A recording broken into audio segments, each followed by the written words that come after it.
Monaco, moi ce que j'apprécie à Monaco, c'est que c'est un très petit pays. D'ailleurs, c'est le deuxième plus petit pays au monde après le Vatican. Donc on parle de 2 km², même si ça a l'air plus grand. Ça correspond un peu à peut-être au retour aux sources, au circuit court. Voilà, il y a une gestion de la ville ou de la principauté qui est une gestion proche des gens. Un pays où il n'y a pas de papier à terre, il y a de la sécurité.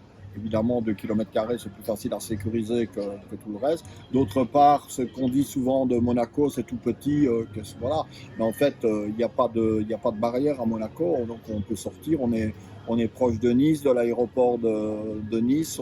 Toute la côte d'Azur est proche, les montagnes sont proches. Il y a un climat, le climat de la Méditerranée, qui est un climat, qui peut être chaud en été, qui peut être un peu plus frais en hiver, mais ça reste toujours, un climat sympa.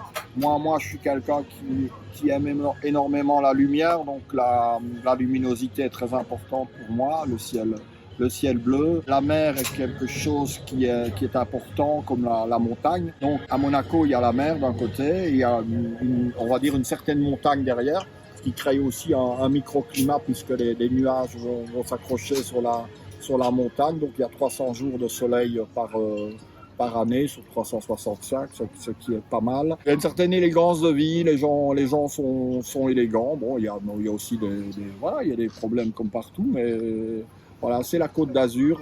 C'est un environnement sympa. C'est un environnement international avec plus de 140 nationalités. Il y a certainement des gens qui sont très fortunés, mais bon, voilà. Il y a des gens normaux, il y a des gens fortunés. Et voilà. C'est un bel environnement de vie. Et Monaco aussi vit de plus en plus 365 jours sur 365 avec beaucoup d'événements, d'expositions.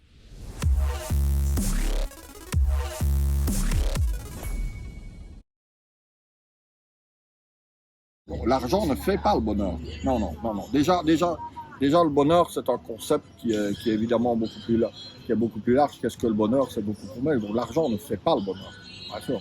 Si on prend l'argent comme maître, il est certain que ça ne fera pas le bonheur. L'argent, c'est un serviteur. Ça permet de faire des choses. Et surtout, l'argent, il est important quand on ne se concentre pas sur l'argent. Dès qu'on focalise sur l'argent, on est complètement agrippé. Et la vie n'est pas sympa. Donc l'argent peut être la meilleure et la pire des choses. Parce que quand on a de l'argent, le problème c'est qu'on peut rester agrippé à cet argent pour ne pas le perdre. Quand on n'a pas d'argent, on n'a rien à perdre, on va de l'avant. Il y a des gens pour qui l'argent est un grand malheur et d'autres pour qui c'est un grand bonheur. Moi j'ai connu des gens qui venaient de familles très riches et qui ont été malheureux toute leur vie. Et je connais des gens qui viennent de familles complètement modestes, qui n'ont pas d'argent et qui ont des vies très heureuses. Aujourd'hui, on a besoin d'argent pour manger, pour se payer un logement, pour avoir un toit, etc. Donc je connais peu de SDF qui sont heureux, donc il faut un minimum. Voilà. Mais je pense qu'il faut essayer de minimiser ses frais dans la vie.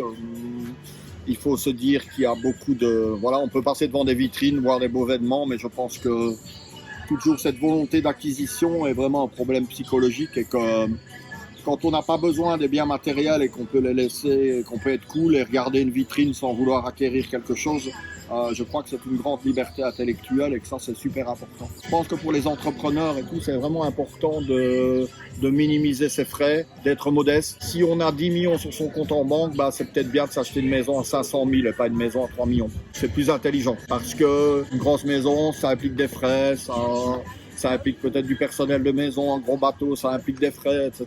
Et donc il faut se mettre le minimum de contraintes qui permet d'avoir une liberté. La liberté de voyager, la liberté d'aller où on veut. Sinon, on a des maisons, on a des loyers, on a des appartements et il faut tout gérer. Il y a des gens qui passent leur temps à gérer leur fortune et ensuite ils meurent.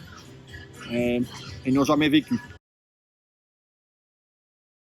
Mais je peux comprendre la philosophie au jour le jour. Et c'est vrai que si on se promène en Afrique et qu'on passe dans des endroits qui peuvent être considérés un peu comme des bidonvilles, des cabanes de tôle, et j'ai toujours l'habitude de dire des endroits où on ne mettrait même pas sa tondeuse, et des gens vivent là et on passe et ils ont le sourire. Alors qu'en Europe, on rencontre des gens riches et ils n'ont pas le sourire. Donc c'est assez étonnant quand même. Donc c'est interpellant c'est un sujet qui est interpellant. Ah, déjà, les faux amis, quand on sait que ce sont des faux amis, bon, c'est déjà bien. On peut les éliminer. Le gros problème, ce n'est pas les faux amis. Le problème, c'est les amis que l'on que l'on pense vrais et qui sont faux. J'ai toujours une petite devise assez amusante, c'est gardez-moi de mes amis, je m'occupe de mes ennemis. C'est une devise que j'adore, mais il faut faire excessivement attention à ce qu'on va appeler le succès. C'est-à-dire qu'à un moment donné, quand on est dans des phases positives de sa vie et que tout nous réussit, eh bien, il faut faire très attention à ne pas se laisser, voilà, abuser par les illuminations et par les hommages. Donc, il faut traiter les hommages comme il faut traiter les critiques négatives, de la même manière. C'est-à-dire, il faut les laisser passer, il ne faut leur accorder aucune importance. Aucune. Donc, quand quelqu'un vous glorifie, vous dit que vous êtes quelqu'un de formidable, vous faites un petit sourire, vous dites merci, mais vous n'y apportez aucune importance. Et vous faites la même chose quand c'est une critique et qu'ils disent que vous êtes un salaud et un mec détestable, c'est la même chose.